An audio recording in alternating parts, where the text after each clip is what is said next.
మన ప్రభువును రక్షకుడైన యేసుక్రీస్తు వారి పరిశుద్ధ నామములో కూడి వచ్చిన నా ప్రియులందరికీ స్వాగతం పలుకుతానండి. దైవాశీస్సులు పలుకుతాను మీకు.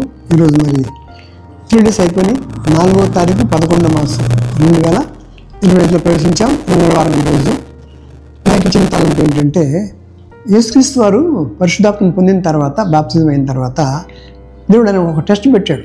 పరీక్షా సమయం అన్నమాట. 4వ అధ్యాయంలో రాయబడుతుంది ఇక్కడ. 40 రోజుల పాటు ఉపవాసం ఉంటాడు ఆయన, ఏమి తినడు. అప్పుడు శోధన కోసం అంటే ఆయనే తోసుకెళ్తాడు. ఎవరిని? పరిశుద్ధాత్ముడు అంటే యేసుక్రీస్తు వారిని అరణ్యంలోకి తోసుకెళ్ళిపోయాడు. ఎందుకంటే ఈ was put to severe test అనమాట. చాలా గొప్ప పరీక్ష పెడుతున్నాడు ఆయన. ఆ పరీక్ష నిలబడుతున్నాడు ఆయన. మూడు రౌండ్స్ ఉంటాయి ఇక్కడ. మామూలుగా రెజ్లింగ్ ఎలా ఉంటుంది, 3 రౌండ్స్ పోటీ, కుస్తీ పోటీలు ఎలా ఉంటాయో 3 రౌండ్స్ పోటీ పెట్టాడు సాతానికి, యేసుక్రీస్తు వారికి. అది చూసినట్టయితే 40 days 40 nights మరి ఉపవాసం నాకు ఆకలి లేదండి, మళ్ళీ ఆకలి వస్తుంది కాబట్టి ఆకలి మీద దెబ్బ కొడతాడు సాతాను. ఆదికాండంలో 3:6 దెబ్బ కొట్టాడు. ఇది అన్ని తినొచ్చు కానీ ఇది ఒకటి తినొద్దంటే అదే తినిపించాడు. పాపం చేసి అతను పడగొట్టేశాడు. అప్పటి నుంచి ఆ పడిపోయిన మానవ జాతి కోసం యేసుక్రీస్తు తిరిగి భూమి మీదకి మళ్ళీ రావాల్సి వచ్చింది. కాబట్టి అదే శోధన. ఏ శోధన అయితే ఆ తిండి వరదే శోధన. ఈ తిండి వల్ల చాలామంది పడిపోయారు అట్లా. 25వ అధ్యాయం 28వ వచనంలో ఏమంటారంటే, ఆదికాండంలో ఇస్సాకు ఏశావు తెచ్చిన వేట మాంసం తినిచుండను కనుక అతన్ని ప్రేమించని చెప్పంటాడు. తిండి చచ్చిపోరు తింటున్నాడు అంతే. చివరికి మంద దృష్టి వచ్చేసి మరి పెద్దవాడిని దీవించబోయి చిన్నవాడిని దీవించేశాడు అంతే. తర్వాత ఆఫర్ ఇచ్చాడు. దీపావళికి ఆఫర్, ఎట్లా పండుగలు ఆఫర్ ఇస్తారో యాకోబుకి ఏశావుకి ఆఫర్ ఇచ్చాడు. ఆకలి అయింది, ఆ రోజు తిండి లేదు, ఏమి దొరకలా, మంచి జంతువులు దొరకలేదు అంటారు. గురి తప్పింది ఏశావుకి. అలసిపోయి వచ్చి ఆదురపడుతుంటాడు. యాకోబు అంటాడు, భోంచేస్తుంటాడు అక్కడ. కూరగాయలు వంటకం చేసుకొని తింటుంటాడు. అప్పుడు ఏశావు వచ్చి, తమ్ముడు నాకు కాస్త అన్నం పెట్టరా అంటే, ఎర్రగా ఉన్నదని పెట్టమంటే, నేను పెడతాక నీకు ఆఫర్ ఇస్తున్నాను అన్నాడు. ఏం ఆఫర్ అంటే, నీ జ్యేష్ఠత్వాన్ని నాకు ఇచ్చేస్తే నేను ఈ యొక్క చిక్కుడుగాయల కూర పెడతానని చెప్పి ఆఫర్ ఇచ్చి. ఇప్పటికీ ఆఫర్స్ ఉన్నాయి, పండుగ ఆఫర్లు, అన్ని మోసాలు ఉంటాయి, జాగ్రత్తగా ఉన్నాయి. కాబట్టి మనం బైబిల్ బాగా తిండి నుంచి అక్కడ మళ్ళీ కేవలం ఒక్క పూట తిండికి ఆశపడినటువంటి ఆ యొక్క ఏశావు మళ్ళీ తిరిగి దీవెని పొందడానికి ఛాన్స్ లేదంట. మారు మనసు పొంద వీలు లేదు కనుక అతను మీకు విడిచిపెట్టబడి రాస్తున్నాడు. అక్కడ రాస్తున్నాడు. మీకు ఏం రాస్తాడంటే, మీకు 25వ అధ్యాయం 34వ వచనం ఆదికాండంకి వెళ్తే, యాకోబు ఏశావుకి ఇచ్చినటువంటి ఆహారమును, తర్వాత ఏది చిక్కుడుగాయల వంటకమును తిని జ్యేష్ఠత్వమును తృణీకరించినట్టు రాస్తాడు. ఎక్కడమ్మా? ఆదికాండం రాస్తున్నది 25:34లో. ఏశావు చిక్కుడుగాయల వంటకమును ఆహారమును తిని అలా త్రాగి లేచిపోయానని చెప్పి అంటాడు. అంటే ఫుడ్ దగ్గరే వస్తుంది ఇక్కడ. కాబట్టి అదే టెస్ట్ న్యూ టెస్ట్మెంట్లో మొదట ఆదాంకి ఏ టెస్ట్ పెట్టాడో కడపట ఆదాంకి అదే టెస్ట్ పెట్టాడు ఇక్కడ. మళ్ళీ అక్కడేమో పండు తినిపించాడు, ఇక్కడేమో అదే ప్రయత్నం చేయబడి యేసుక్రీస్తు మీద కుదరలే. ఆయన 3 rounds ఫైట్ జరుగుతుంది ఇక్కడ. మొదటి రౌండ్లో ఏమంటాడంటే, ఆకలి వస్తుంది కదా, ఈ యొక్క రాళ్ళు రొట్టెలు చేసి తినవా అని చెప్పి అంటాడు. ఆయన అన్నీ కూడా వాక్యంతో ఖండించుకొచ్చాడు అక్కడ. అంత ఏమంటాడమ్మా?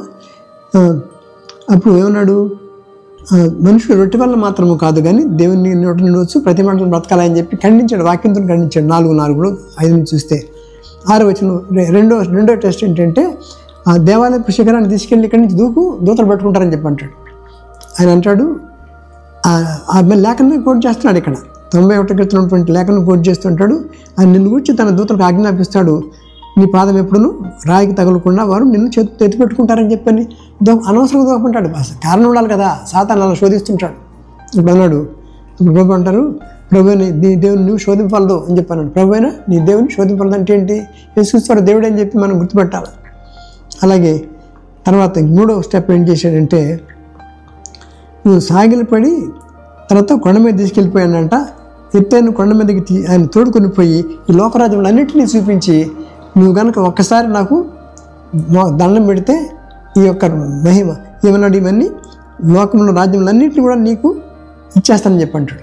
ఇప్పుడు ఆయన అంటాడు, ప్రభువును నీ దేవునికి నొక్కి ఆయన్ని మాత్రమే సేవింపని చెప్పి చెప్పించాడు యేసుక్రీస్తు అని చెప్పి. అప్పుడు 3 టెస్టులు గెలిచాడండి. 11వ వచనం అంటుంది, అప్పుడేమంటే, అంతటా అపవాది ఆయనను విడిచిపోగా ఇదిగో దేవదూతలు వచ్చి ఆయనను పరిచయం చేశారు. 4:11 4వ తారీఖు 11వ మాసం ఇదే పరీక్షలు పెట్టాడు, నెగ్గాడు. అంతటా అపవాది ఆయనను విడిచిపోగా. ఎప్పుడు విడిచిపోయాడు? టెస్టులు జయించాక 3 రౌండ్స్ అయిపోయి గెలిచాడు అనమాట. అంతే. ఈ was successful person on the earth. ఎవరు గెలవలేకపోయారు. ఆయన గెలిచాడు, సాతాన్ని వెళ్ళిపోయాడు. ఇంకా ఆ మాట బదులు తీసుకుని 4:11 అంత అపవాదాన్ని విడిచిపోగా ఇదిగో దేవదూతలు వచ్చాయను అని పరిచయం చేశారంట. ఎప్పుడైతే మీరు ఎవరైనా సరే ఒక పరీక్షకి ఒక శోధనకు గురైనప్పుడు దాన్ని తట్టుకున్నప్పుడు దూత వచ్చి పరిచయం చేయే అవకాశం ఉంది బైబిల్ చెప్తా ఉంది. కనుక ఆయన గెలిచాడు, అద్భుతంగా మనల్ని రక్షించాడు. ఈ లోకానికి మనం వచ్చి ఆయన గెలిచాడు కాబట్టి మన కోసం ప్రాణం పెట్టి చనిపోయి 3 రోజులు తిరిగి లేచాడు, మనం తిరిగి వస్తానని చెప్పాడు. కనుక ఈ లేఖనాన్ని బట్టి మనం బలపడదాం.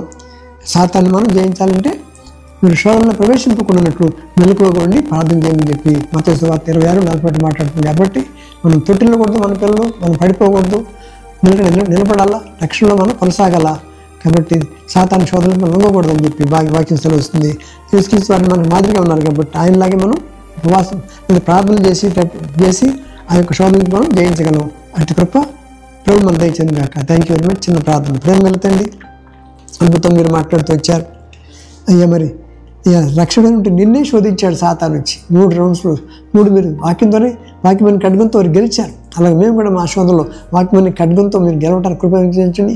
యాకోబు 4:7 చెప్పారు, మీరు దేవుని సేవించండి, అపవాదిని ఎదురించండి, అప్పుడు వాడు మీ ఇద్దరు నుండి పారిపోతారని చెప్పినటువంటి ఆ మాటను బట్టి 4:7 బట్టి స్తోత్రాచరించుకుంటూ ప్రతి బిడ్డను మీరు రక్షించుకోండి, శోధన నుంచి తప్పించండి. యవనస్తులు తొట్టిల్లుతున్నారు, యవనస్తులు తప్పక తొట్టిల్లుదురు అని చెప్పి రాశారు. బాలుడు సమస్యలు ఎదురు అలాగినటువంటి యెహోవా వరకు ఎదురు చూసి వారు నూతన పొందుతారన్నమాట నెరవేర్చి మమ్మల్ని అందరినీ మీరు రెక్కలను భద్రపరుస్తున్నామని మా బిడ్డలు పాడైపోకుండా తొట్టులకుండా లోకంలో కలిసిపోకుండా